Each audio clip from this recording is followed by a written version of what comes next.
20년간 엘리트로 살아온 외교관의 눈에 비친 북한의 실상과 해외 경험이 심어준 자유에 대한 갈망, 절친한 동료의 갑작스러운 실종, 연좌제의 공포, 그리고 마침내 내린 목숨을 건 탈북 결심, 베트남에서의 아슬아슬한 탈출 과정과 북한 요원들의 추격 속에 살아남은 그 순간들, 가족과 생이별 후 2년 만의 극적인 재회까지, 자유를 찾아 국경을 넘은 한 가족의 진실된 증언, 지금 시작합니다.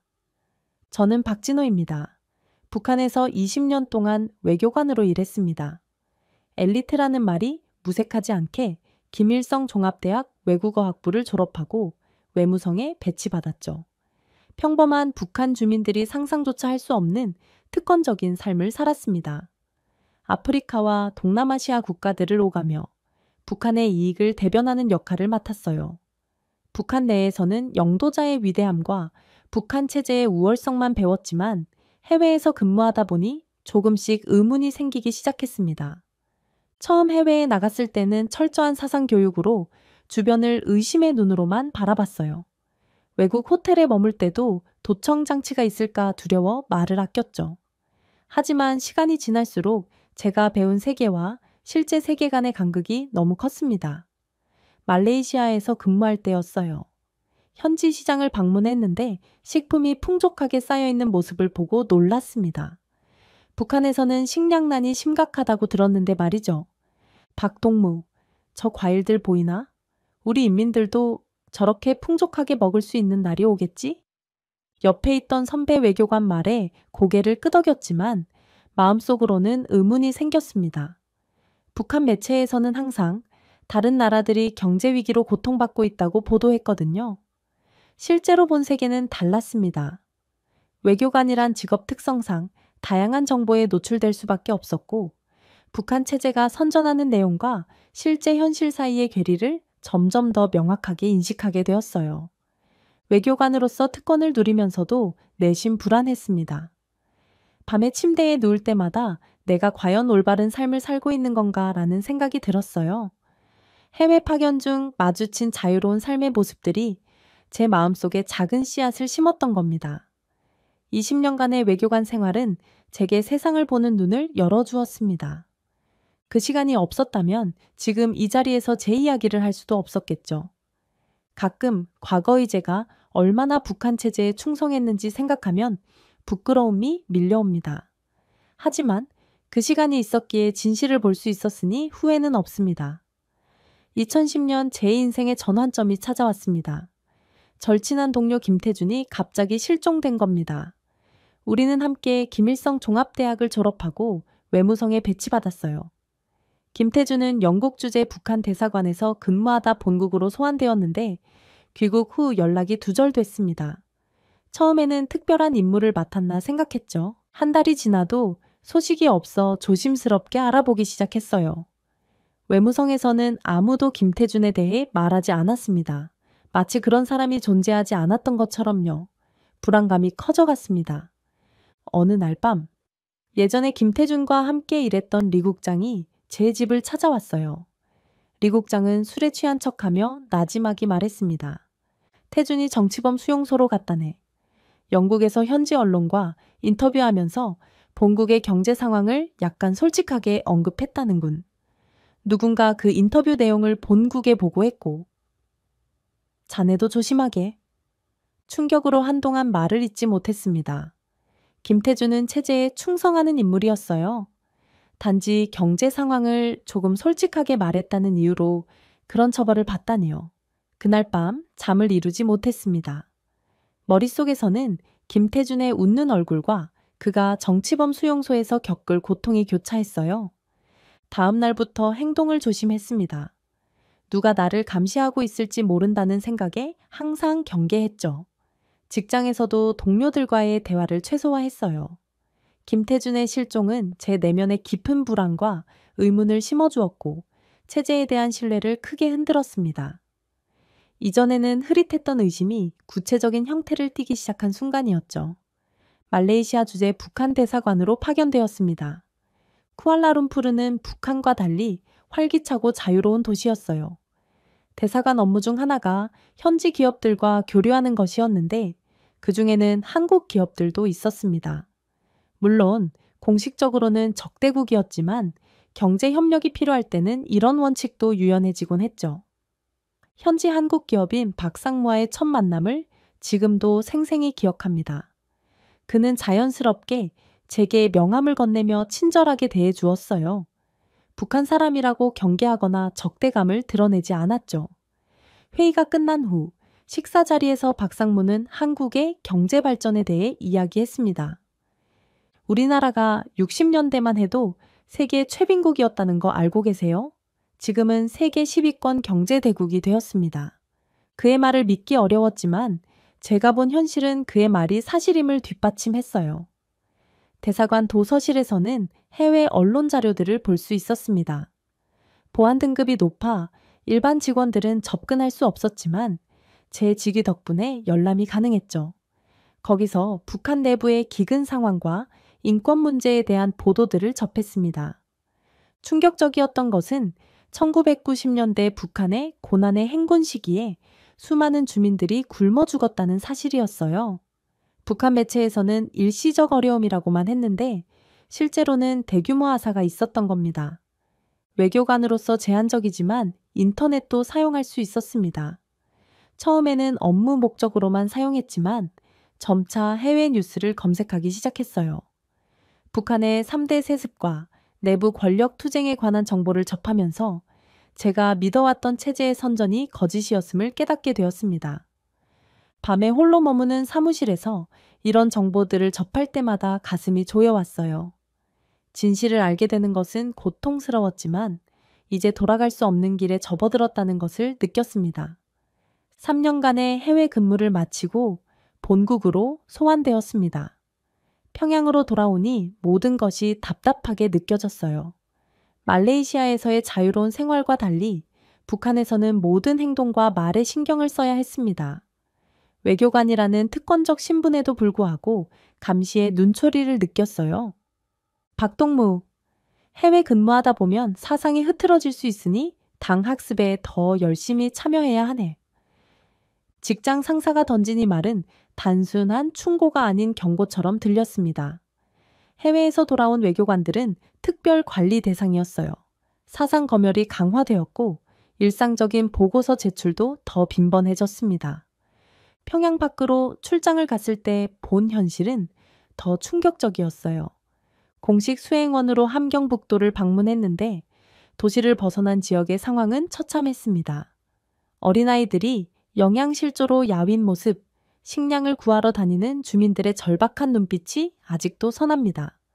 그쯤 김정은 후계 체제 구축이 본격화되면서 숙청의 공포 분위기가 커졌어요. 사소한 실수나 비판적 발언이 정치적 범죄로 간주되었습니다.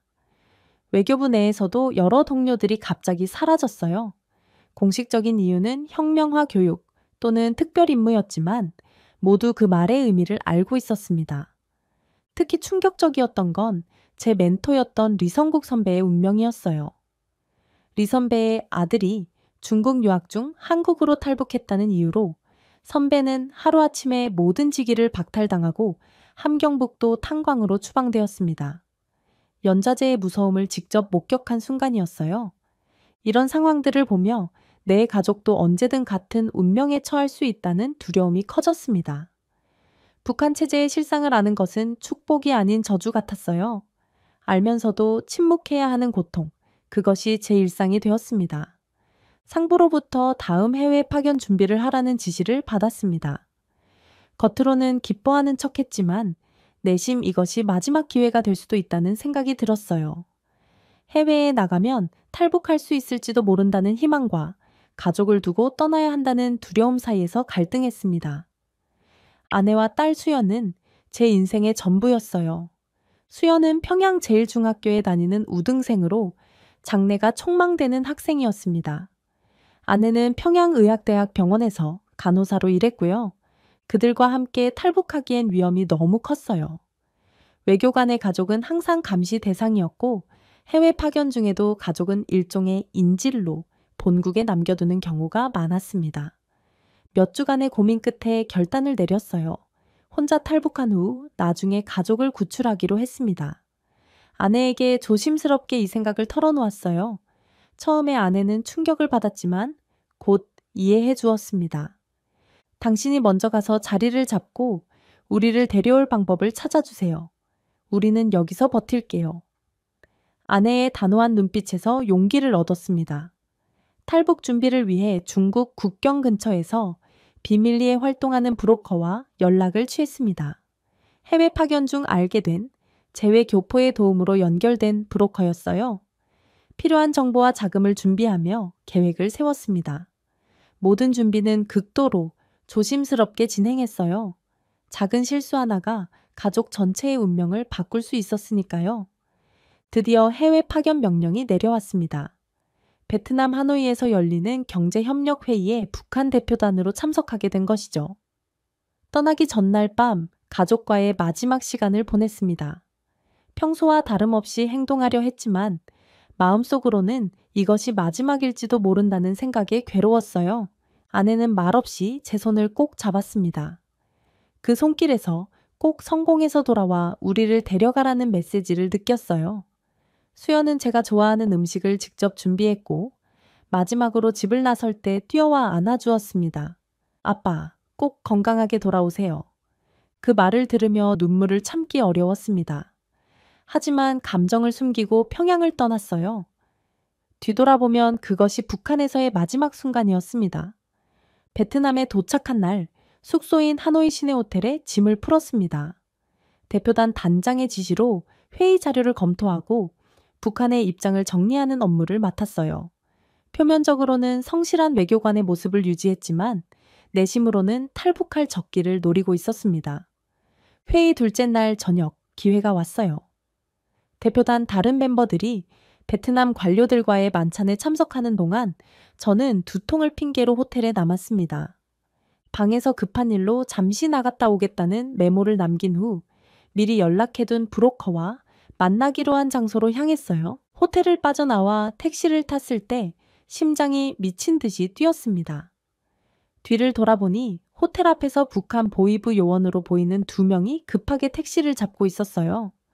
그들이 저를 쫓는 것인지 확신할 수 없었지만 택시기사에게 빨리 가달라고 부탁했습니다. 도심 한복판에서 택시를 내려 인파 속으로 섞여들었어요. 여러 상점을 드나들며 미행자를 따돌리려 했습니다. 1시간쯤 이런 식으로 움직인 후 한국 대사관 근처의 카페에 도착했어요. 그곳에서 브로커를 만나기로 했습니다. 카페에 들어서자마자 이상한 낌새를 느꼈어요. 창가에 앉아있던 남자가 갑자기 일어나 밖으로 전화를 걸더니 곧 2명의 남자가 카페로 들어왔습니다. 직감적으로 그들이 북한 요원임을 알았어요. 급히 카페 뒷문으로 빠져나와 달리기 시작했습니다. 한국 대사관까지는 불과 500m 정도였지만 그 거리가 끝없이 멀게 느껴졌어요. 뒤에서 발소리와 고함 소리가 들렸습니다. 박동무, 거기 서지 못해. 마지막 힘을 다해 달렸습니다. 대사관 문이 보이는 순간 등 뒤에서 누군가 제 재킷을 잡아당겼어요.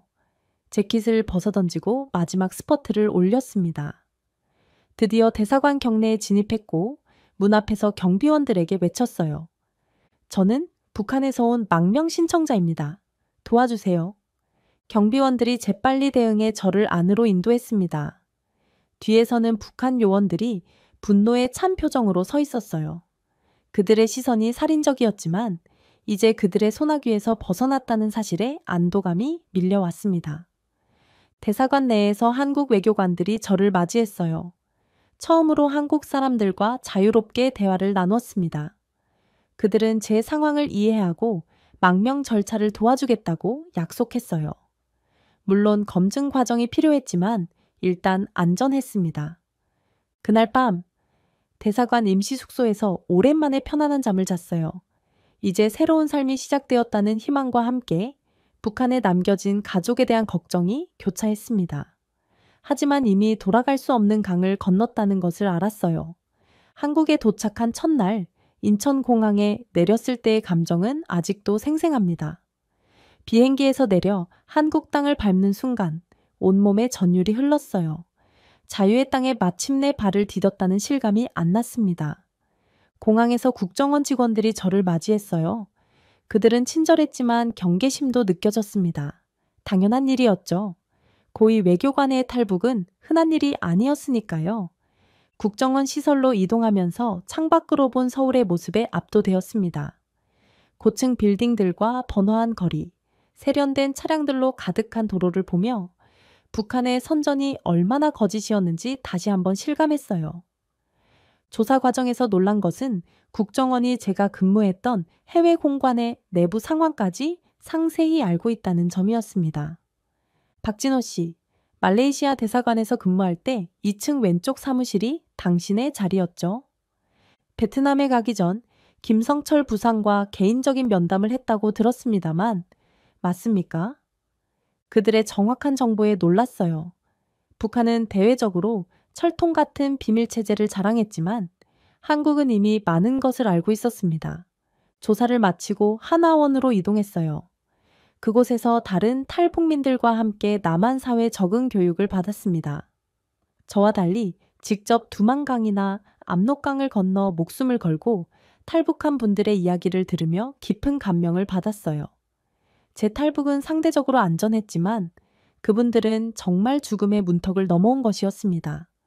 하나원에서 만난 한 여성은 두 자녀를 데리고 탈북하다가 중국에서 인신매매 조직에 팔릴 뻔한 경험을 들려주었어요. 또 다른 남성은 강을 건너다 북한 경비병의 총에 맞아 지금도 다리를 절뚝거렸습니다. 그들의 이야기를 들으며 제 특권적 삶을 새롭게 돌아보게 되었어요. 한국 정착 후 가장 큰 과제는 북한에 남겨진 가족을 구출하는 일이었습니다.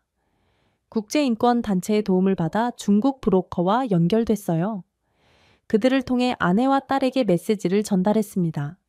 처음에는 연락이 닿지 않아 불안했지만 3개월 후 드디어 아내로부터 소식을 받았어요. 우리는 괜찮아요. 하지만 당신이 사라진 후 감시가 심해졌어요. 수연이는 학교에서 따돌림을 당하고 있어요. 그 소식을 듣고 가슴이 미어졌습니다. 제 선택이 가족에게 고통을 주고 있다는 사실이 괴로웠어요.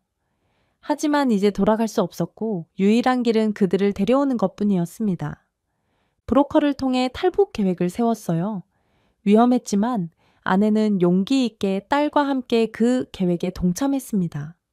그러나 그 과정에서 정보가 유출됐어요. 보위부가 가족을 감시하기 시작했습니다. 몇 달간의 어려움 끝에 아내는 놀라운 기지를 발휘했어요. 딸 수연이 아프다는 핑계로 함경북도의 친척집 방문 허가를 받았습니다. 그곳에서 국경 근처로 이동한 후 미리 연결해둔 브로커의 도움으로 중국 국경을 넘었어요. 중국에서의 여정도 순탄치 않았습니다.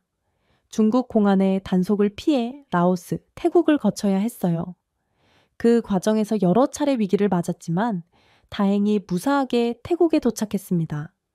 방콕의 한국 대사관에서 보호를 받은 후 2년 만에 드디어 한국에 도착했어요.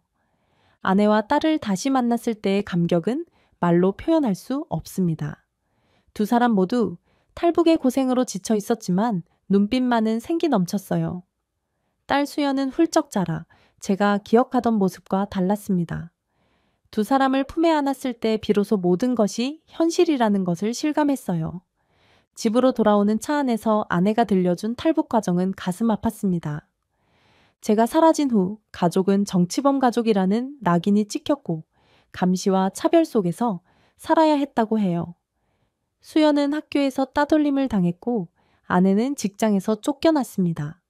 그럼에도 두 사람은 희망을 잃지 않고 탈출 기회를 노렸다고 했어요. 한국에서의 새 생활은 처음엔 모두에게 도전이었습니다. 수연은 한국 학교에 적응하는데 어려움을 겪었어요. 북한에서 우등생이었지만 한국의 교육 방식과 내용은 완전히 달랐죠. 영어와 컴퓨터는 특히 힘들었습니다. 하지만 수연은 놀라운 적응력을 보였어요. 방과 후 학교에서 추가 수업을 받았고 주말에는 독학으로 공부했습니다. 아내도 간호사 자격증을 따기 위해 공부를 시작했어요. 북한에서의 경험이 인정되지 않아 처음부터 시작해야 했지만 포기하지 않았습니다. 그 사이 요양병원에서 보조 일을 하며 가게를 도왔죠. 저는 북한 인권 관련 단체에서 일하게 되었습니다. 외교관 경험과 북한에 대한 지식을 살려 국제사회에 북한의 실상을 알리는 일을 했어요. 처음에는 북한 정권의 보복을 두려워했지만 더 많은 사람들이 진실을 알아야 한다는 사명감이 그 두려움을 이겨냈습니다. 지금 우리 가족은 서울 외곽의 아파트에 정착했습니다. 수연은 대학에 진학하여 국제관계학을 공부하고 있어요. 북한 출신이라는 배경이 때로는 장애물이 되기도 했지만 그 역경을 이겨내며 자신만의 길을 개척해 나가고 있습니다. 아내는 요양병원에서 정식으로 일하게 되었습니다.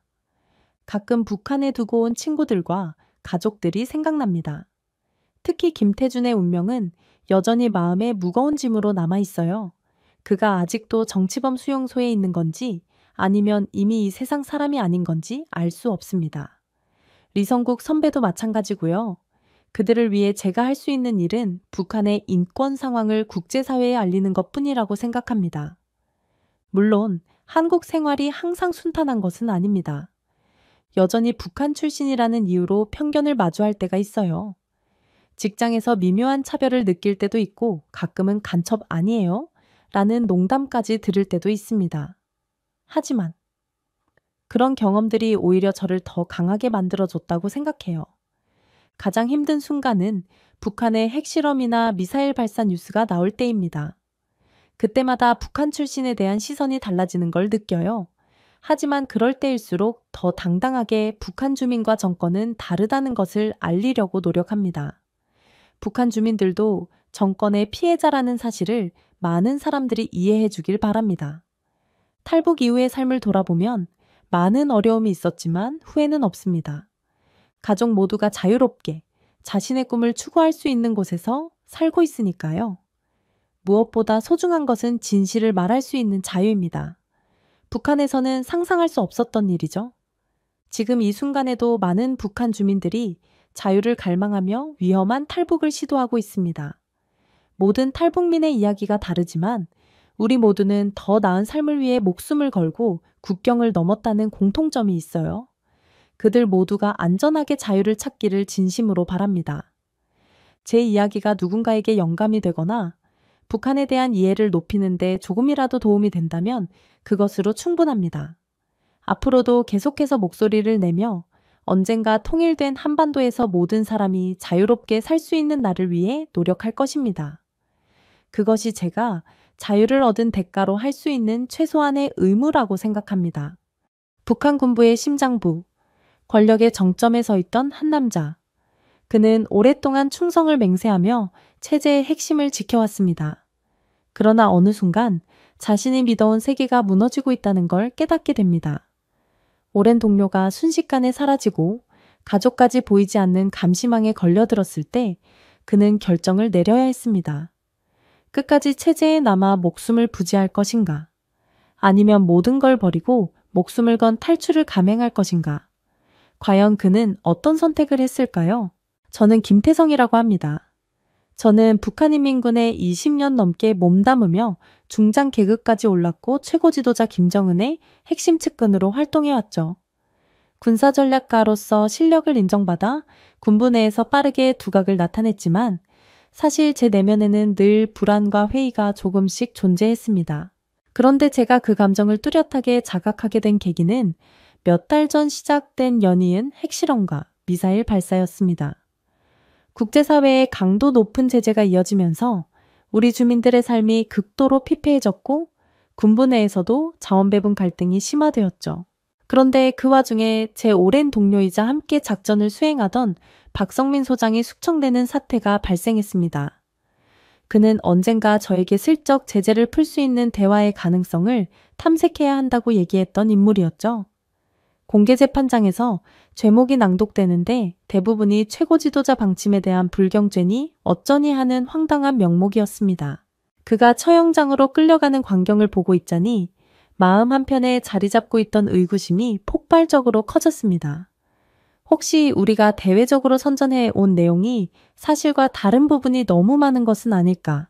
정말 이 나라가 주민들을 위한 체제를 만들고 있는지 의심스러워졌죠. 물론 그전에도 핵실험을 강행하면서 민생은 도외시되는 모습을 봤고 국제사회의 압박이 심해질 때마다 주민들이 고통받는 장면을 여러 번 접했지만 그때마다 저는 저 자신에게 이런 고통도 궁극적으로 자주권을 지키기 위한 과정이라며 정당화를 시도했답니다. 그런데 이번엔 달랐습니다. 박성민 소장이 보여준 결연함과 그가 남긴 말이 저를 붙잡았어요. 그날부터 저는 밤새 뒤척이기 시작했습니다. 군부 내부는 결코 자유로운 분위기가 아니기에 누구와도 속내를 터놓기 어려웠지만 혼자만의 생각이 꼬리에 꼬리를 물고 이어졌습니다. 그래도 저는 겉으로는 충성을 맹세해야 했죠. 왜냐하면 한순간의 어긋난 태도는 저 자신뿐 아니라 우리 가족 전체를 나락으로 빠뜨릴 수 있다는 걸 너무 잘 알고 있었기 때문입니다. 어쨌든 박성민 소장의 숙청이 주는 충격은 상상 이상이었습니다. 그가 제게 진실은 결국 드러난다고 한 말을 떠올릴 때마다 몸이 떨렸고 제가 수없이 시뮬레이션 해오던 국가 전략이 과연 누구를 위한 것인지 의문이 들었죠.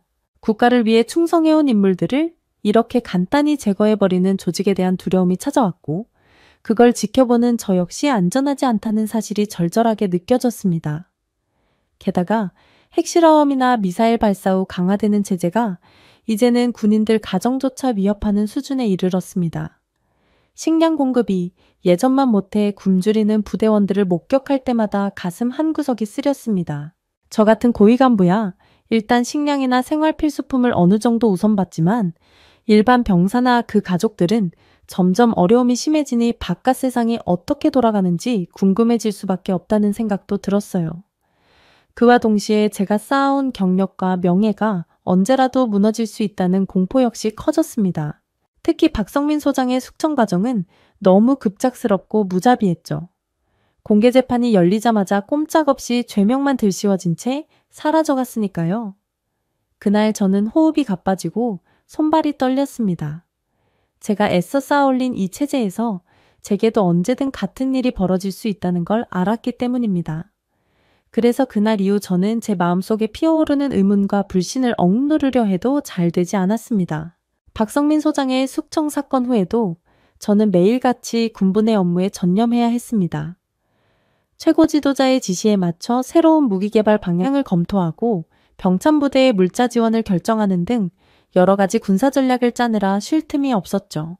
그런데 어느 날 야간에 보게 된 해외 정보 분석 보고서는 제 생각을 완전히 바꿔놓는 계기가 되었습니다. 그 보고서에는 남한의 경제 발전상과 과학기술 추세, 그리고 국제협력 현황 등이 상세히 적혀 있었는데 제가 평소에 교육받고 들어온 선전 내용과는 괴리가 심했습니다. 사실 우리 공화국이 계속 강조해오던 것은 남쪽이 국민들을 착취하고 외세에 휘둘리는 불안정한 체제라는 것이었죠. 그러나 보고서에 기록된 수치와 동향은 오히려 남한이 빠르게 성장하고 있고 다양한 분야의 기술력을 확보해 왔음을 보여줬습니다. 저는 초반엔 이게 혹시 적대 세력이 만든 허위 정보가 아닌가 싶어 의심했지만 자료의 명확한 근거와 분석이 이어지자 제 머릿속이 복잡해졌죠. 그뿐만이 아니었습니다. 보위부의 기밀 사항까지 포함된 문건을 살펴보다가 제 아들 준호의 이름이 튀어나와 저를 경악하게 만들었습니다. 아들이 엘리트 과학자 그룹에 들어가 연구를 진행하는 과정에서 남한의 자료를 몰래 접촉했고 이를 심층 분석했다는 의심을 받는다는 내용이었습니다. 저도 몰랐던 사실이었죠. 만약 이걸 놓치면 준호는 물론이고 가족 전체가 반체제 분자로 몰릴 수 있으니 그야말로 아찔했습니다. 저는 밤늦게 사무실에서 아들의 흔적을 찾아 증거를 지우려 애썼습니다. 그런데 그 과정에서 남한의 기술 발전 수준과 현실이 우리 쪽 선정과 얼마나 달라져 있는지 또렷이 목격하게 됐습니다. 군부 고위 간부로서 어느 정도 외부 정보를 접한 적은 있었지만 이렇게까지 직접 확인한 건 처음이었어요. 차원이 다른 발전 상황에 저는 당혹스럽고도 묘한 충격을 받았습니다. 혹시 우리가 이토록 뒤처지고 있는 건 아닌지 스스로도 믿기 어려웠죠. 더욱 당황스러운 일은 그때 리정철이 예고 없이 제 집을 찾아왔다는 겁니다. 리정철은 저와 동기이자 친구였지만 보위부 간부로 일하면서 사람들을 음지에서 감시하는 인물이기도 했습니다. 그는 겉으론 아무렇지 않게 방문했다며 술 한 병을 들고 왔지만 저는 그의 초점 없는 눈길이 집안을 스캔하는 듯해 불안했습니다. 혹시 지금 내 컴퓨터에서 아들의 연구자료가 발견되면 어떡하나 아찔했어요. 리정철이 사소한 농담을 건네고 예전 군 시절 이야기를 꺼낼 때도 저는 손에 땀을 쥐고 숨소리를 죽이며 대응했습니다.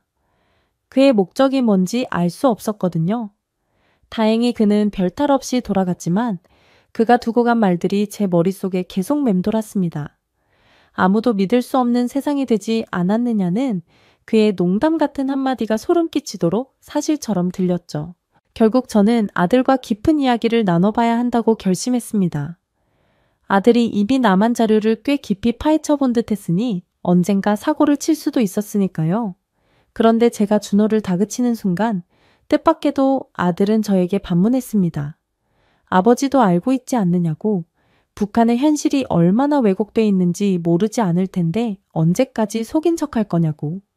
그 말이 저를 벼랑 끝으로 몰아붙이는 느낌이었습니다. 아들과의 날 선대화 이후 집안 공기가 심상치 않았습니다. 저는 준호가 이미 이 체제를 부정하고 있다는 사실에 분노와 두려움을 동시에 느꼈죠. 아들을 지키고 싶으면서도 혹시 이 아이가 더 큰 화를 불러올까 걱정됐습니다. 그런데 아내는 아무 말 없이 조용히 지켜보다가 어느 날 저에게 자신도 종교 모임에 참석했다는 충격적인 고백을 했습니다. 북한에서 종교는 금기와 다름없으니 발각되면 반체제 혐의로 처벌받는 건 시간 문제죠. 저는 아내를 향해 왜 이런 위험한 짓을 했냐고 소리치다시피 했지만 아내가 울먹이며 답했어요. 이 땅에서 숨막히는 억압 속에 살다 보니 무언가 의지할 대상이 필요했다고, 남몰래 종교인들과 만나면서 마음의 위안을 얻고 있었다고 고백했습니다. 저는 그 말에 제가 아내를 너무 몰랐다는 죄책감이 들었고 한편으로는 공포가 엄습했습니다. 이 상태로 가다간 우리 가족 전원이 숙청당하거나 정치범 수용소에 끌려갈 게 뻔하니까요. 집안 구석구석에 보이지 않는 감시가 있는 건 아닐까 의심도 들고 아내와 아들 모두가 체제의 의문을 품고 있다는 게 새삼 실감되자 저 역시 내심 불안해졌습니다. 한편으론 저 역시 박성민 소장의 사건 이후 끊임없이 의심을 품어온 터라 가족을 나무랄 자격이 없다는 생각도 들었습니다. 그래도 군인으로서 쌓아올린 제 커리어와 생존 본능이 저를 괴롭게 만들었죠. 아들을 꾸짖듯 대할 때마다 마음이 아팠고 종교 모임 사실을 전해 들은 직후엔 아내에게 화를 냈지만 사실은 제가 더는 이 체제를 전적으로 믿기가 힘들어진 상태였습니다. 리정철이 언제 또 들이닥칠지 모른다는 불안이 떠날 줄 몰랐고 만약 그가 아내의 종교 활동이나 아들의 반체제 연구를 알게 된다면 저와 가족의 운명이 순식간에 나락으로 추락한다는 걸 뻔히 알고 있었죠. 가족끼리도 서로를 경계해야 하는 이 현실이 얼마나 기괴한가 하는 생각이 들었습니다. 그동안 저는 이런 분위기를 정상이라 여겼는데 이제는 아무것도 정상이 아니란 걸 뼈저리게 깨닫게 됐습니다. 그리고 만약 아들이 진짜 나만의 기술 수준과 발전상을 제대로 파악했다면 우리가 지금 처한 상태는 정말 심각한 것이 아닐까 하는 생각이 머리를 스쳤습니다. 이 끔찍한 검열체계 속에서 언제까지 숨죽여 살 수 있을지 모르겠고 아내의 고백대로라면 종교 모임에 참여한 기록이 어디선가 포착되면 바로 처벌 대상이 될 텐데 그 누구에게도 상담하거나 도와달라고 할 수 없는 게 현실입니다. 저는 밤을 새우며 가족을 어떻게 보호해야 할지 고민했습니다. 박성민 소장이 말한 진실이 결국 드러난다는 말이 가족 내부에서도 실제로 증명되는 듯 했어요. 그리고 곧이어 제게 닥칠 거대한 시련을 예감하게 되었죠. 저는 그 시련을 막거나 피할 자신이 없었습니다. 이미 체제가 제 가족을 죄어오는 느낌이 너무 선명했으니까요. 가족의 위기가 최고조로 치닫는 와중에 뜻밖의 지시가 떨어졌습니다.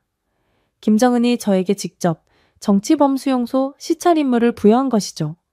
사실 저는 이것이 명백히 제 충성심을 시험하기 위한 장치라고 생각했습니다. 겉으론 경비태세 강화 점검이라고 하겠지만 알고 보면 저를 현장에 보내 체제에 대한 제 태도가 조금이라도 흔들리는지 살펴보려는 것이겠죠. 저는 별다른 선택의 여지가 없었습니다. 임무니까 수행해야 했고 혹시라도 수용소 안에서 제가 보게 될 광경에 과도한 반응을 보이면 의심을 살 테니 내색하지 말아야 했습니다. 그런데 막상 그곳에 들어서자마자 저는 모든 걸 잊고 몸서리를 치게 됐습니다. 좁은 공간에 수십 명이 갇혀 비위생적인 환경에서 병을 앓고 있는데 치료는커녕 누워있을 자리도 변변치 않아 보였습니다. 음식을 거의 먹지 못해 뼈만 남은 상태로 비틀거리는 젊은이들은 대부분 반체제 혐의로 끌려왔다는 얘기를 들었습니다. 그들을 지켜보는데 제 아들 준호가 떠올라 소름이 돋았어요. 만약 아들의 행동이 발각되어 이런 곳에 감금된다면 어찌 될 것인가 상상만으로도 끔찍했죠. 더군다나 수용소 어딘가에서 울려 퍼지는 비명소리와 처절한 울부짖음을 듣고 있으려니 머리가 멍해졌습니다. 그런데 가장 충격적인 순간은 과거 제가 숙청결정에 조금이라도 관여했던 어떤 인물을 직접 마주쳤을 때였습니다. 그 사람의 얼굴을 보니 정말 절망과 원망으로 가득 차 있더군요. 저는 외면해야 했습니다. 제 표정 하나 잘못 보였다간 고위층의 의심을 부를까봐 무서웠죠. 저는 상부에 보고할 내용들을 간단히 메모하는 척하며 내부 시설을 둘러봤지만 사실 손이 떨려 글자가 잘 써지지도 않았습니다. 그곳을 빠져나와서도 한동안 아무 말도 할 수 없었어요. 가족을 지키겠다고 발버둥치면서도 결국 이 체제의 은밀한 폭력성 안에서 공범처럼 살아왔다는 사실을 부정할 수 없었기 때문이죠. 만약 제게 권력이 없다면 나나 우리 가족도 저 안에서 신음하는 처지가 되었을지 모른다는 생각이 머릿속에서 떠나지 않았습니다. 동시에 이렇게 참혹한 시설이 제대로 세상에 알려지지 않고 있다는 것도 한탄스러웠어요. 아무리 우리 선전 매체가 민생 안정과 당의 위대함을 외쳐봐야 진짜 모습은 여기 있는데 말이죠. 저는 임무를 마치는 내내 소름 끼치는 불안을 떨칠 수 없었습니다. 어쩌면 이 시찰 자체가 제게 체제 모순을 직접 목격하게 하고 그 반응을 살피려는 의도였는지도 모르겠어요. 어느 쪽이든 저는 이미 마음이 크게 흔들리고 있었습니다. 정치범수용소 시찰이 끝난 뒤에도 저를 향한 의심은 쉽게 사그라지지 않았습니다. 그런데 곧 저는 북중 국경지대에서 발발한 여러 문제를 점검하라는 임무를 맡았죠. 표면적 명분은 밀수단속이었지만 실제로는 제 태도를 좀 더 관찰하기 위한 배려인 것처럼 느껴졌습니다. 솔직히 말해 이제는 어떤 임무를 받아도 마음이 편할 리가 없었어요. 더욱이 제가 국경지역에 도착해 직접 목격한 상황은 이전보다 더 처참했습니다. 기근이 심해져 먹거리를 구하지 못한 주민들이 길바닥에 쓰러져 있고 아이들이 굶어서 배가 볼록 나온 상태로 누워 있는데 그 뒤편에서는 부유층이 술잔치를 벌이고 있더군요. 저는 이런 부조리가 가능한 사회가 과연 정당화될 수 있을까 의문이 컸습니다. 보고서에는 전혀 언급되지 않은 심각한 아사 사태가 진행 중인 것 같았고 군부 역시 그 문제에 별다른 대책을 세우지 않는 모습이 더욱 저를 당혹스럽게 만들었죠. 그러나 더 충격적인 일은 그 지역에서 제 옛 전우인 강철민을 우연히 만나게 된 것이었습니다. 예전엔 함께 군 생활을 했던 동지였는데 지금은 탈북 브로커가 되어 목숨을 걸고 사람들을 국경 밖으로 빼낸다고 했습니다. 저는 처음엔 그가 배신자처럼 보였지만 그의 이야기를 들으니 혼란이 커졌어요. 이대로 두면 죽어나가는 주민들을 못 본 척할 수 없어 차라리 이 길을 택했다고 하더군요. 그러면서 저에게 혹시 가족을 안전하게 내보내고 싶다면 돕겠다고 제안했습니다. 저는 그 말을 듣는 순간 마음이 요동쳤습니다. 정치범수용소에서 본 광경과 기근으로 허덕이는 주민들의 현실이 겹쳐서 제 체제에 대한 믿음이 무너지는 듯 했죠. 그럼에도 바로 결심할 수는 없었습니다. 탈북을 시도하는 건 국가에 대한 반역이고 제가 가진 모든 권력과 지위를 순식간에 잃어버리는 일이니까요. 게다가 실패하면 우리 가족은 처절한 대가를 치러야만 하니까요. 그러나 강철민의 눈빛은 진실해 보였습니다. 그는 말했습니다.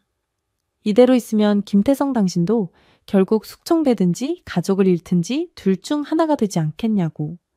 이게 맞는 말인지 아닌지 판단하기가 두려웠지만 어쩐지 부정하기 힘들었어요.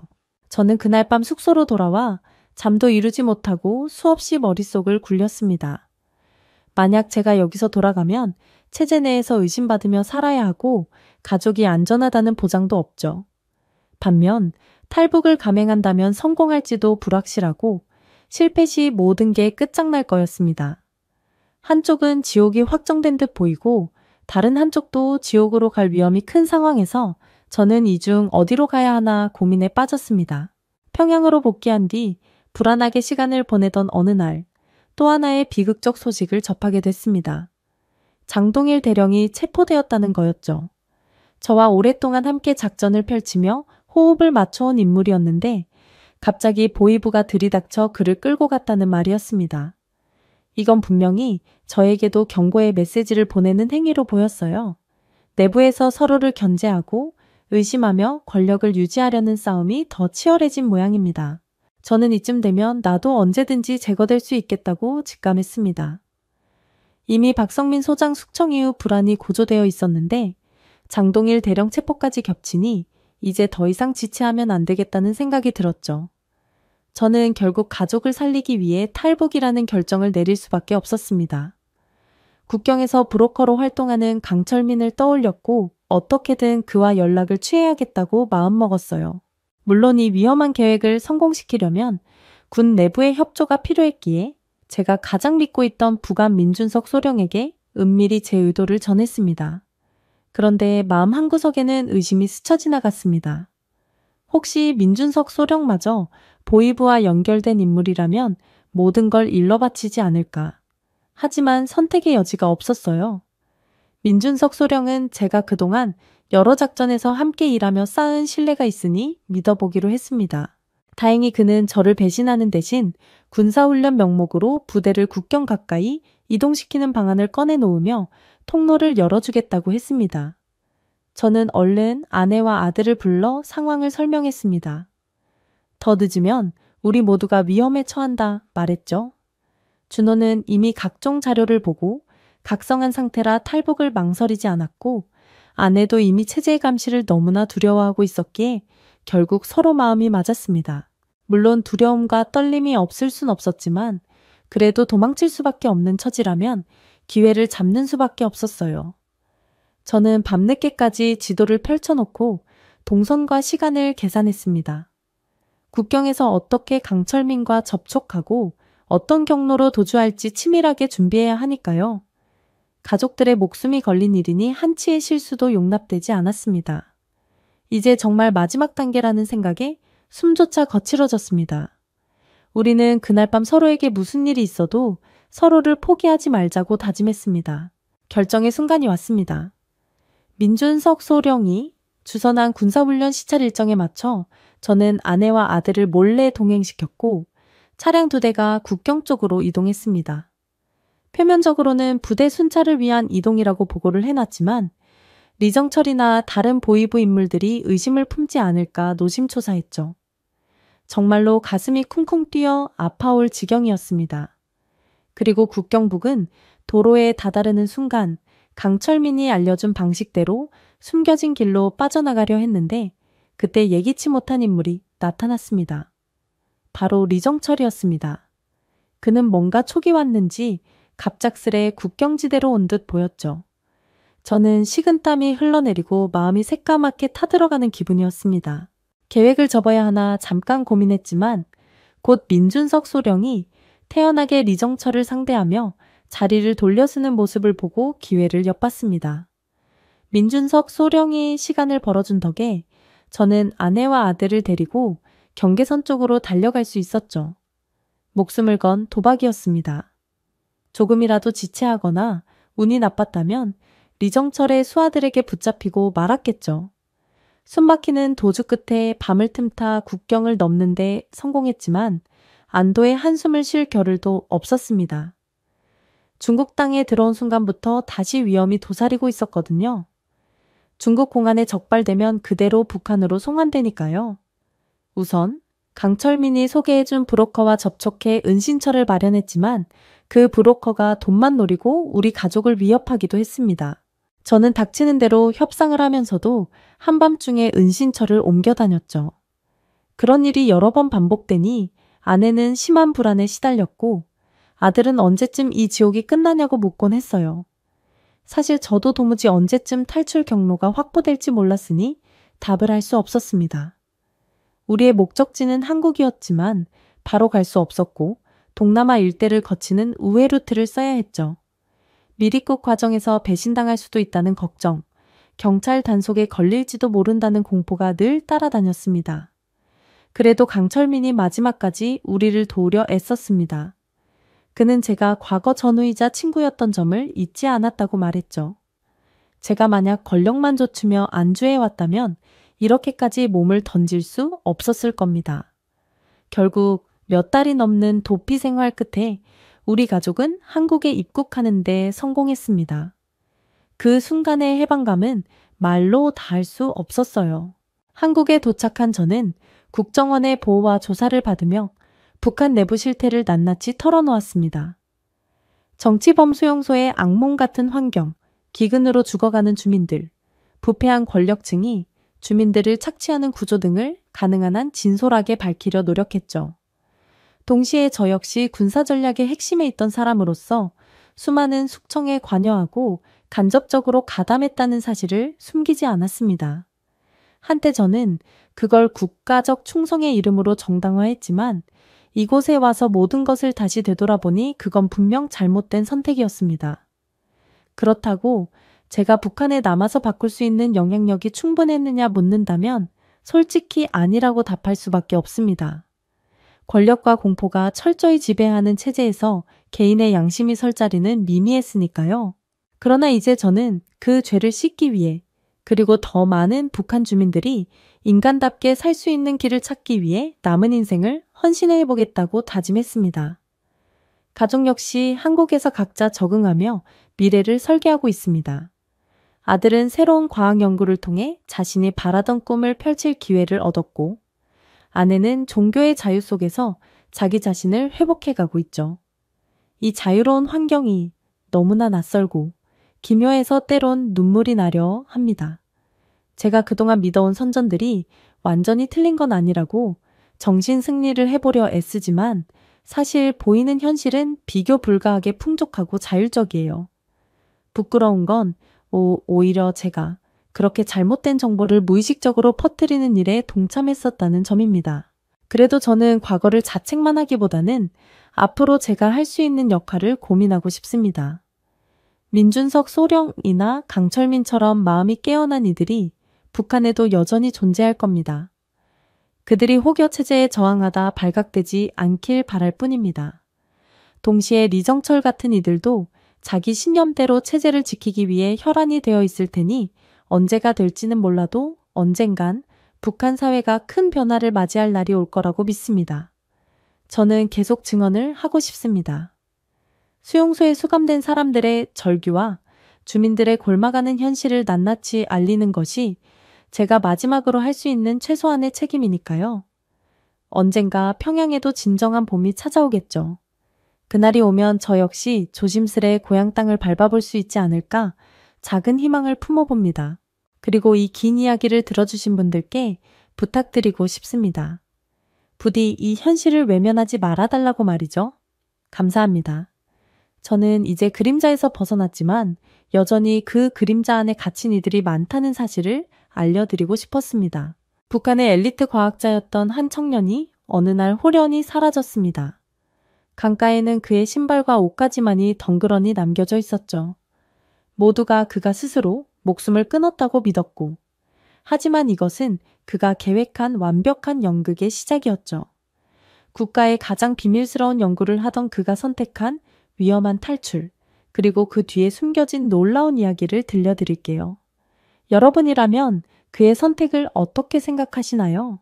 안녕하세요. 제 이름은 리성철입니다. 저는 북한 함경남도 함흥에서 태어나 자랐습니다.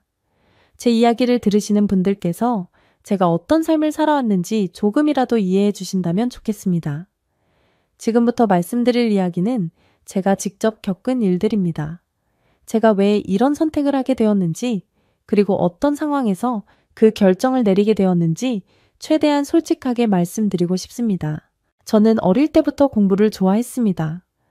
부모님께서는 비록 형편은 넉넉하지 않으셨지만 늘 저를 응원해 주셨어요. 저는 성적이 좋아서 명문중학교와 고등학교를 거쳐 국방종합대학에 입학할 수 있었습니다. 북한에서는 국방종합대학에 들어간다는 것은 큰 영광입니다. 저와 제 가족 모두 자랑스럽게 생각했어요. 대학에서는 화학공학을 전공했습니다. 구체적으로는 연료와 관련된 연구를 집중적으로 했습니다. 사실 당시에는 제가 하는 일이 정확히 무엇을 의미하는지 깊이 고민하지 않았어요. 국방종합대학에 입학한 순간부터 제가 하게 될 일들은 이미 정해져 있었죠. 저는 국가를 위해, 조국을 위해 헌신하는 길을 걷고 있다고 믿었습니다. 졸업 후 저는 국방과학원에 배치되었습니다. 제가 맡은 일은 미사일 연료를 개발하고 효율성을 높이는 것이었어요. 제가 다루는 연구는 북한의 무기 개발에서 매우 중요한 부분이었습니다. 저희 팀은 연료의 연소 시간을 최대화하고 추진력을 높이는 방법을 찾기 위해 밤낮 없이 노력했죠. 처음에는 저도 자부심이 있었습니다. 하지만 시간이 지나면서 저의 생각은 조금씩 달라졌습니다. 제가 국방과학원에서 일을 시작한 지 2년쯤 되었을 때였어요. 저희 팀에서 개발한 연료가 시험용 미사일에 사용되었는데 발사가 성공적으로 이루어졌습니다. 저는 그 당시 결과에 만족했습니다. 하지만 시험 발사가 끝난 뒤 들은 이야기들이 제 마음을 뒤흔들었어요. 그 미사일 한 발의 시험 비용이 얼마나 되는지 아십니까? 제가 들은 바로는 약 수백만 달러가 투입된다고 했습니다. 그 순간 머릿속에 한 가지 생각이 스쳐 지나갔습니다. 그 돈이면 북한 주민들 수백만 명이 1년 동안 먹고 살 수 있지 않을까 하는 생각이었죠. 숫자를 계산해 보니 더 놀라운 결론이 나왔습니다. 1년간의 미사일 시험 비용으로도 전체 주민들이 안정적인 식량을 보장받을 수 있는 수준이었습니다. 제가 그 사실을 깨닫고 나니 연구실에서의 하루하루가 달라 보이기 시작했습니다. 연구실의 동료들과 이야기를 나눌 때도 그들의 표정 속에서 보이지 않던 무언가가 보이는 것 같았어요. 연구실에서 일하는 사람들 대부분이 나라에서 엘리트로 대우받는다고 알려져 있지만 실제로는 그렇지 않았습니다. 제 동료들 중 한 사람은 아내와 두 아이를 둔 가장이었습니다. 그는 늘 자신의 가족 이야기를 했어요. 특히 겨울철이면 아이들이 추위에 떠는 모습을 생각하며 가슴 아파했습니다. 이 연료 개발에서 뭐가 나아지겠나? 라며 혼잣말처럼 한숨을 내쉬던 그의 모습이 아직도 기억납니다.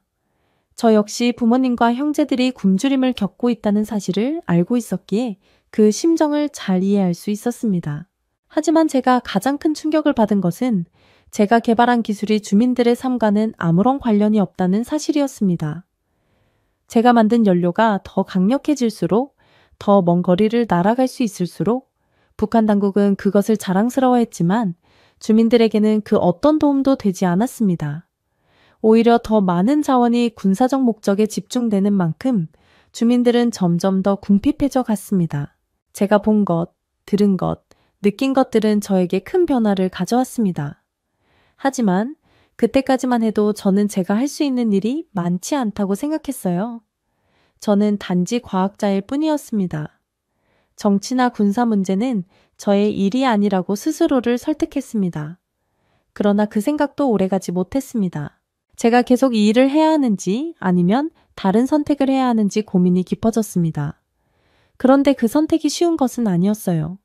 제가 하는 일은 국가 비밀로 분류되었고 저는 어디로든 움직이는 순간 철저히 감시받는 상황이었습니다. 제 마음은 복잡했습니다. 과학자로서의 양심과 현실적인 제약이 충돌하고 있었죠. 그런 고민이 머릿속을 가득 채우고 있던 어느 날 상황은 더욱 악화되기 시작했습니다. 제가 맡고 있던 미사일 연료 개발 프로젝트가 예상보다 지연되면서 상급자들로부터 심한 압박을 받기 시작했어요.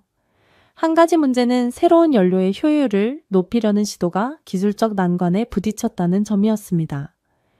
설계 단계에서부터 예상했던 것보다 더 많은 실험이 필요했고 제 팀원들은 밤낮 없이 일했음에도 성과가 더뎠습니다. 하지만 이런 사정은 상급자들에게는 전혀 중요하지 않았어요. 그들에게 중요한 건 결과뿐이었으니까요.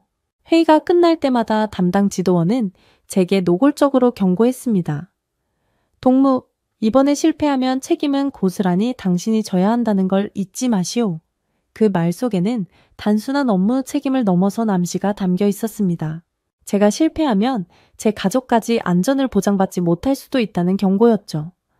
여러 동료들이 실수나 지연으로 인해 숙청된 사례를 알고 있었기에 그 말이 단순한 협박이 아니라는 걸 잘 알고 있었습니다.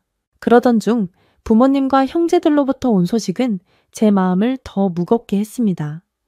부모님은 한동안 건강이 좋지 않았다고 들었는데 이제는 제대로 된 약조차 구할 수 없는 상황이라고 하셨어요. 형제들도 일자리가 없어 하루하루 겨우 연명하고 있다는 이야기를 들었습니다. 제가 아무리 연구소에서 중요한 일을 하고 있다 하더라도 그 혜택이 가족에게까지 미치지 않는다는 건 너무나 분명했습니다. 오히려 제가 하는 일이 가족에게 더 큰 위험을 가져다 줄 수도 있다는 생각이 들었습니다. 그날 밤 저는 깊은 고민에 빠졌습니다. 이대로 연구소에 남아 상부의 명령을 따르는 게 옳은 걸까? 아니면 이 체제를 벗어나 가족을 지킬 방법을 찾아야 하는 걸까? 두 가지 선택지 사이에서 마음이 갈팡질팡했어요. 탈북이라는 단어는 저는 그날 밤을 거의 세웠습니다.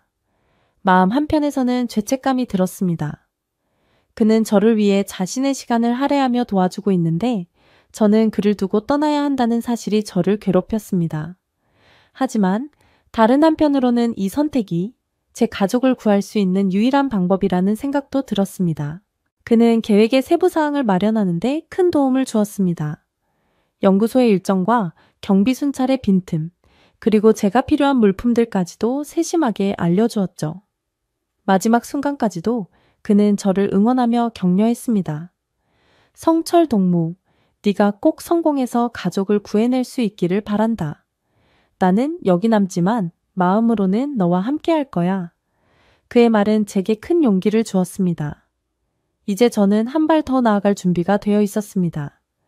계획은 점점 구체화되고 있었지만 아직도 많은 위험이 도사리고 있었습니다. 탈출 계획은 완벽해야만 했습니다.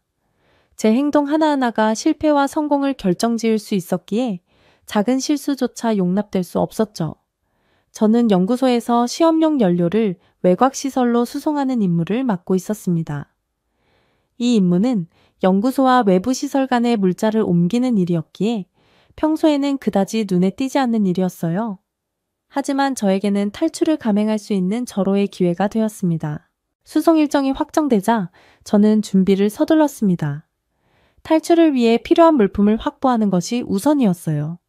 두만강을 건너기 위해서는 물에 젖어도 큰 문제가 없는 옷과 필수적인 생존 물품이 필요했죠. 그렇다고 눈에 띄게 준비를 할 수는 없었기에 저는 연구소 물품 보관소에서 비슷한 작업복을 여분으로 챙기는 방식을 택했습니다. 다행히 제 담당 구역에서는 이러한 물품의 출입이 엄격하게 관리되지 않았습니다. 탈출 당일, 저는 수송 차량에 올라타면서 내내 긴장을 늦출 수 없었습니다. 수송 경로에는 몇몇 검문소가 있었고 그곳을 무사히 통과하지 못하면 모든 계획이 물거품이 될 상황이었거든요. 저는 평소와 다름없이 행동하려고 애썼습니다. 심호흡을 몇 번이나 하고 차량을 타고 이동하는 내내 속으로 상황을 되뇌었어요. 이곳을 지나면 강가로 갈 수 있다. 그곳에서 흔적을 남기고 물에 빠진 것처럼 위장해야 한다. 강가에 도착했을 때 이미 늦은 저녁이었습니다.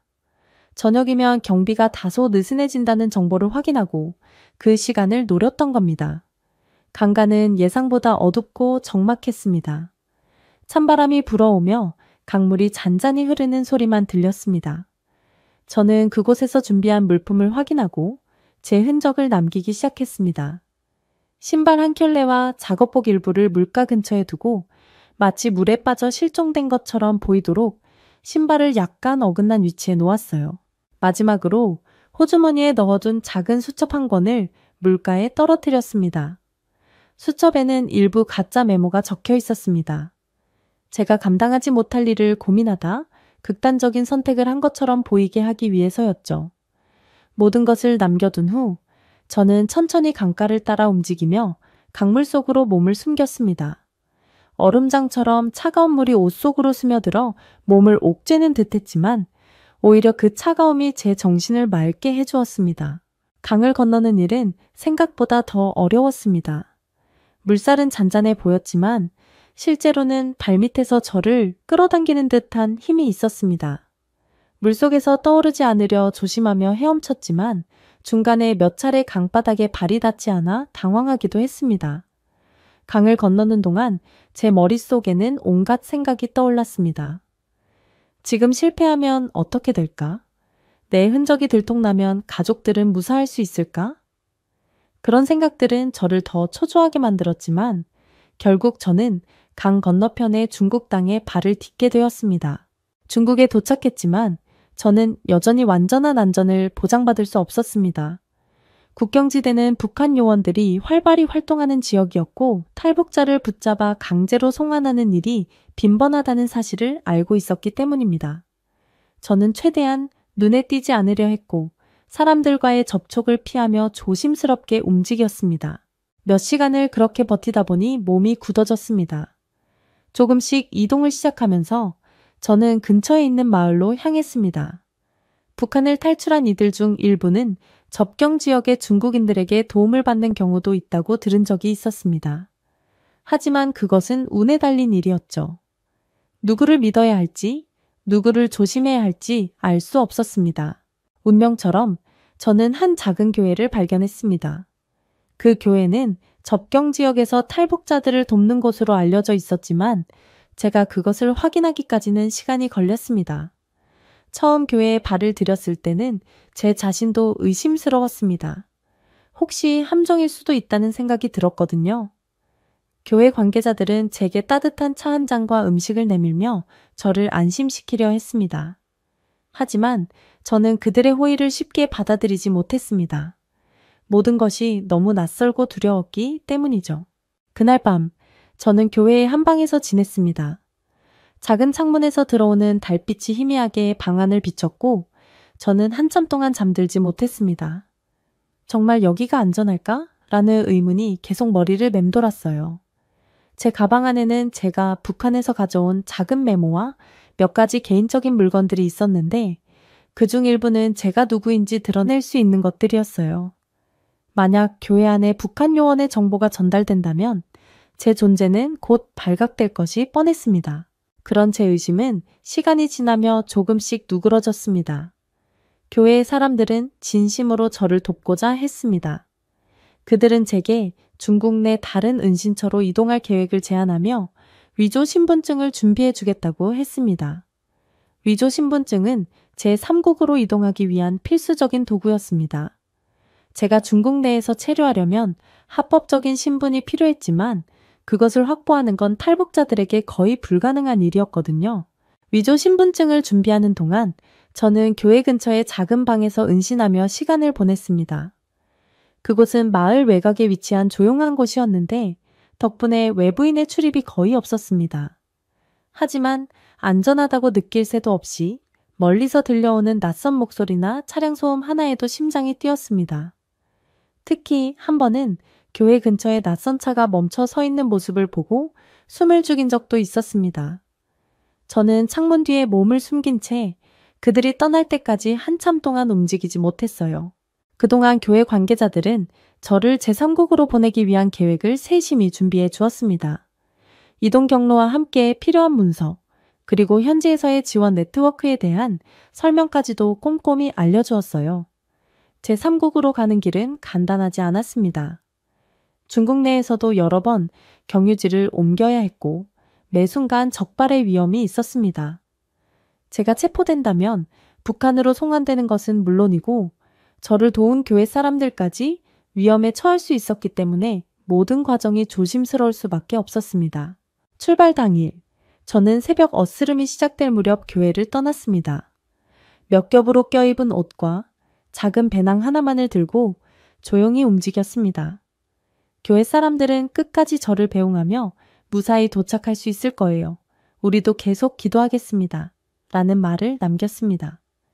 그들의 응원은 저에게 작은 위로가 되었지만 동시에 부담으로 느껴졌습니다. 제 선택이 그들에게 어떤 위험을 줄지 모른다는 사실을 떠올리며 마음이 무거웠습니다. 한국에 도착한 후 저는 마치 새로운 세계에 발을 디딘 듯한 기분이 들었습니다.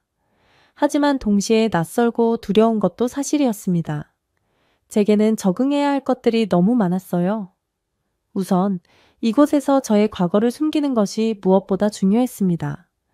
북한에서 미사일 개발 연구원으로 일했다는 사실이 알려지면 저와 제 가족에게 어떤 위험이 닥칠지 알 수 없었으니까요. 저는 제 본명 대신 새로운 이름으로 살아가기로 했습니다.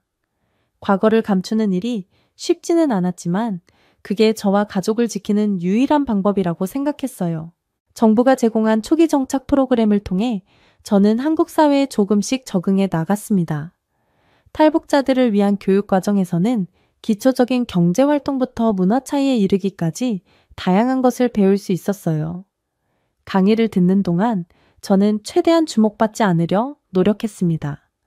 다른 탈북자들과 이야기를 나누는 것도 조심스러웠어요.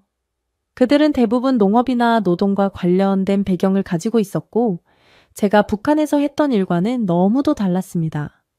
그래서 저는 저 자신에 대해 말하기보다 그들의 이야기를 듣는 쪽을 택했어요. 프로그램이 끝난 뒤 저는 작은 제조 공장에서 일을 시작했습니다.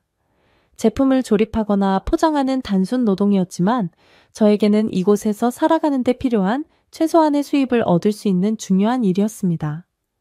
출근과 퇴근을 반복하며 바쁘게 지내다 보니 어느 정도 안정감을 찾을 수 있었습니다. 동료들과의 관계도 그리 나쁘지 않았습니다.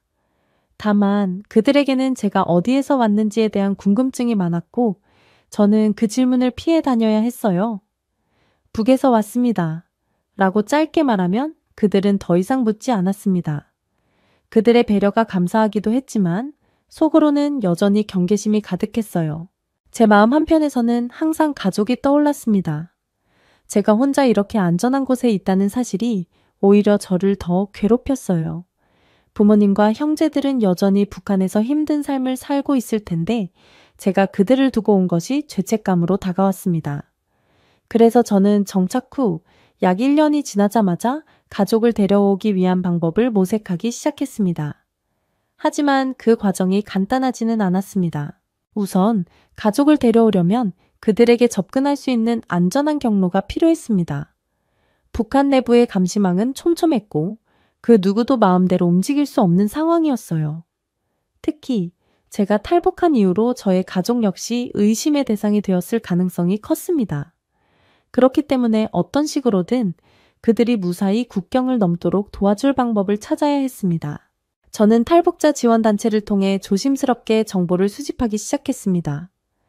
그 단체는 이미 탈북자 가족을 북한에서 구출한 경험이 있는 곳이었어요. 그곳에서 활동하는 분들은 저보다 훨씬 경험이 많았고 제가 놓치고 있던 부분까지도 세심하게 알려주었습니다. 하지만 가족을 데려오는 데에는 많은 시간과 비용이 필요하다는 현실적인 문제도 있었습니다. 저는 일을 하며 가능한 돈을 모으기 시작했습니다. 일주일에 몇 번씩 야근을 하며 몸은 지쳐갔지만 제가 할 수 있는 일이 이것뿐이라는 생각에 포기할 수 없었습니다. 단체의 조언을 받아들여 저는 부모님과 형제들에게 연락을 시도했습니다. 북한 내부에서 이런 연락은 매우 위험했지만 그들은 저의 메시지를 받아주었습니다. 제가 살아있다는 소식에 부모님은 믿기지 않는다는 반응을 보이셨습니다. 정말 성철이냐, 우리 아들이냐? 라는 부모님의 목소리를 들었을 때 저는 울컥해서 말문이 막혔습니다. 네, 저예요. 이제 제가 곧 모시러 갈 겁니다. 그렇게 말했지만 저는 제가 계획한 일이 얼마나 어려운지 잘 알고 있었습니다. 북한을 탈출한 가족들이 중국으로 넘어오는 과정은 목숨을 건 일이었습니다.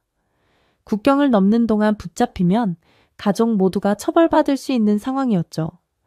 저는 단체의 도움을 받아 가능한 한 안전한 경로를 마련했지만 여전히 모든 것이 불확실했습니다. 밤마다 침대에 누우면 머릿속에는 온갖 걱정이 가득했어요. 만약 실패하면 어떻게 하지? 그들에게 무슨 일이 생기면 나는 어떻게 해야 하지? 이런 생각들이 머릿속을 떠나지 않았습니다. 그럼에도 불구하고 저는 멈출 수 없었습니다. 가족을 이곳으로 데려오는 것이 제가 살아가는 이유가 되었기 때문입니다. 가족을 한국으로 데려오는 과정은 긴장의 연속이었습니다. 단체와 협력하며 하나씩 계획을 실행해 나갔지만 모든 것이 불확실하고 위험천만한 일이었죠. 가족이 북한을 벗어나는 데 성공했다는 소식을 들었을 때 저는 믿기지 않을 만큼 안도하면서도 긴장을 늦출 수 없었습니다. 그들은 아직 중국 땅에 있었고 접경 지역은 북한 요원들의 감시가 심한 곳이었으니까요. 그곳에서 제3국으로 이동하기까지도 수많은 위험을 넘겨야 했습니다. 그동안 저는 단체와 실시간으로 소통하며 그들의 이동을 지켜봤습니다. 가족이 중국에서 이동할 때는 차량 안에서 장시간을 꼼짝하지 않고 숨어 있어야 했습니다. 그 과정에서 부모님은 심한 멀미를 겪으셨고 형제들도 긴장과 피로로 지쳐갔다고 들었습니다. 그들의 고생을 떠올릴 때마다 저는 미안함과 죄책감에 몸이 떨렸습니다. 그들을 이렇게 만든 것이 저라는 생각이 떠나질 않았거든요. 며칠 후 드디어 가족이 제3국에 도착했다는 소식을 들었습니다. 그들이 안전한 곳으로 도착했다는 말에 저는 처음으로 크게 숨을 내쉬었습니다. 하지만 아직 끝난 것이 아니었습니다. 한국으로의 입국 절차를 진행해야 했고 그 과정도 시간이 걸렸습니다. 저는 그들이 기다리는 동안 필요한 서류와 절차를 준비하며 밤낮 없이 움직였습니다. 그러면서도 혹시라도 계획이 틀어지거나 어떤 문제가 생기지 않을까 걱정은 계속됐습니다. 그리고 마침내 가족이 한국에 도착한 날이 왔습니다. 그 순간 저는 그동안의 모든 고생이 보상받는 기분이었습니다. 가족과 함께 한국 땅에 서 있다는 사실이 믿기지 않을 만큼 감격스러웠습니다. 하지만 동시에 저는 다시 한번 다짐했습니다. 이곳에서 우리가 새로운 삶을 시작할 수 있도록 저는 더 열심히 살아가야 한다고 말이죠. 가족과 함께한 첫날, 우리는 서로의 안부를 묻고 지난 일을 이야기하며 긴 시간을 보냈습니다. 부모님은 북한에서의 어려운 생활을 말씀하셨고 형제들은 앞으로 이곳에서 하고 싶은 일들에 대해 이야기했습니다. 저는 그 이야기를 들으며 속으로 이렇게 다짐했어요. 우리가 이곳에서 함께 할 수 있다면 무엇이든 할 수 있을 거야. 그 이후로 우리는 함께 한국에서의 새로운 삶을 시작했습니다. 부모님은 비록 나이가 많으셨지만 작은 텃밭을 가꾸며 시간을 보내시는 것을 좋아하셨습니다. 형제들은 각자의 길을 찾아가기 위해 노력했고 저는 여전히 일을 하며 가족을 뒷받침했습니다. 우리의 삶은 완벽하지 않았지만 북한에서의 고난과 비교하면 너무도 감사한 하루하루였습니다. 지금도 때때로 북한에서의 기억이 떠오르곤 합니다. 하지만 저는 그 기억에 사로잡히기보다 가족과 함께 앞으로 나아가는 데 집중하려 합니다. 우리가 이곳에서 살아가는 모습이 북한에 남아있는 사람들에게 작은 희망이 되기를 바라며 말이죠. 그리고 언젠가 북한에도 자유와 평화가 찾아오기를 간절히 기도합니다.